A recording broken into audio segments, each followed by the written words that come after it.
Assalamualaikum warahmatullahi wabarakatuh.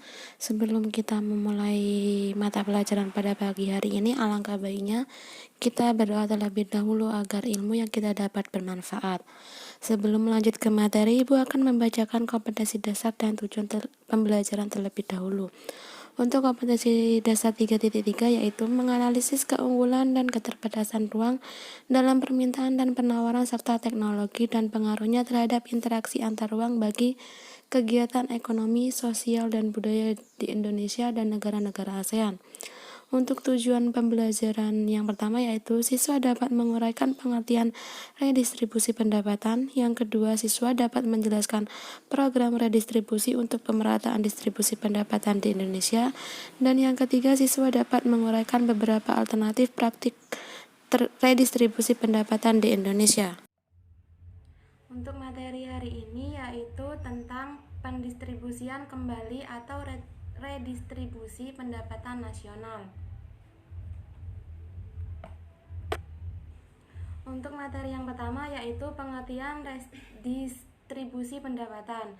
Redistribusi atau pendistribusian kembali pendapatan adalah pendistribusian kembali pendapatan masyarakat kelompok kaya kepada masyarakat kelompok miskin, baik berasal dari pajak ataupun pungutan-pungutan lain. Redistribusi pendapatan dilakukan sebagai salah satu bentuk jaminan sosial yang dilakukan negara kepada masyarakat. Jaminan sosial bukanlah pengeluaran publik yang sia-sia, melainkan sebuah bentuk investasi sosial yang menguntungkan dalam jangka panjang yang dilandasi dua pilar utama, yakni redistribusi pendapatan dan solidaritas sosial. Redistribusi pendapatan ini dibagi menjadi dua. Yang pertama, redistribusi vertikal menunjuk pada transfer uang dari orang kaya ke orang miskin. Di sini, jaminan sosial merupakan bentuk dukungan warga masyarakat yang kuat kepada warga masyarakat yang lemah secara ekonomi.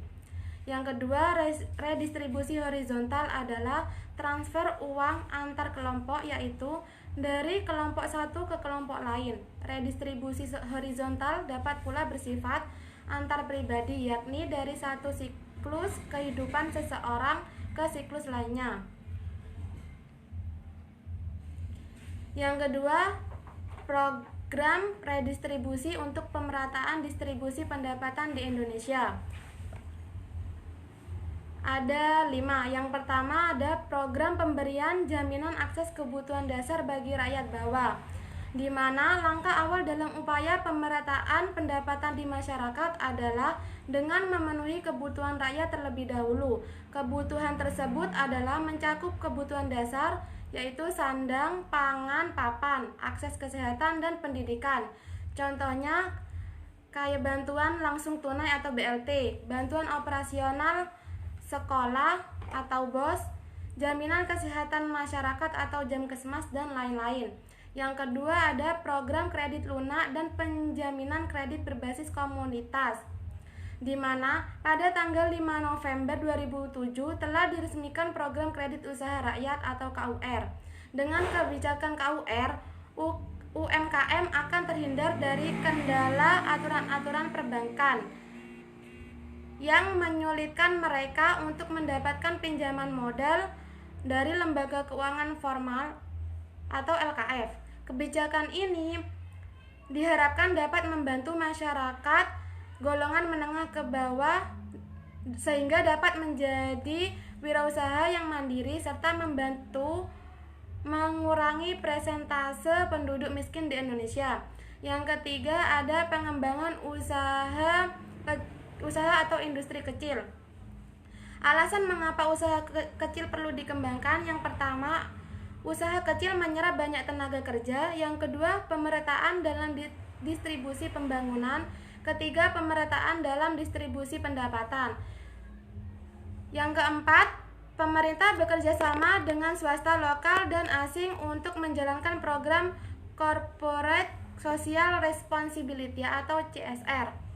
Dengan adanya program pemerintah yang bekerja sama dengan swasta lokal dan asing untuk menjalankan program CSR, diharapkan golongan masyarakat bawah buruh, dan usaha-usaha bisa mendapatkan kesempatan untuk ikut dalam kegiatan ekonomi yang produktif secara keseluruhan, bukan hanya segelintir pengusaha yang mendapat perlakuan khusus.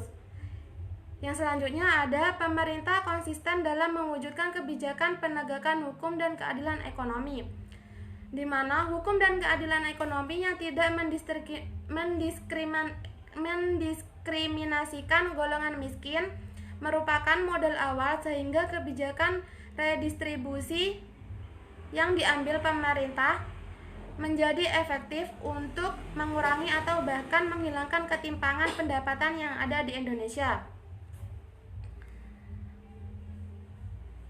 Untuk materi yang selanjutnya yaitu beberapa alternatif praktik redistribusi pendapatan di Indonesia ada dua. Yang pertama ada subsidi. Dalam rangka pendistribusian pendapatan, pemerintah berupaya untuk mendorong usaha kecil dan menengah agar tetap hidup dan memiliki daya saing. Maka dari itu, pemerintah memberikan subsidi baik berupa potongan harga ataupun memberikan tambahan modal kepada produsen. Yang kedua ada pengenaan pajak. Selain pemberian subsidi, cara lain yang digunakan pemerintah untuk mendistribusikan pendapatan adalah dengan pengenaan pajak. Terdapat banyak jenis pajak di Indonesia, antara lain pajak penghasilan, pajak kendaraan bermotor, pajak terhadap barang mewah, dan lain sebagainya. Sekian materi yang dapat Ibu sampaikan. Jika ada yang kurang paham bisa ditanyakan. Mohon maaf jika ada salah-salah kata dari Ibu. Terima kasih. Wassalamualaikum warahmatullahi wabarakatuh.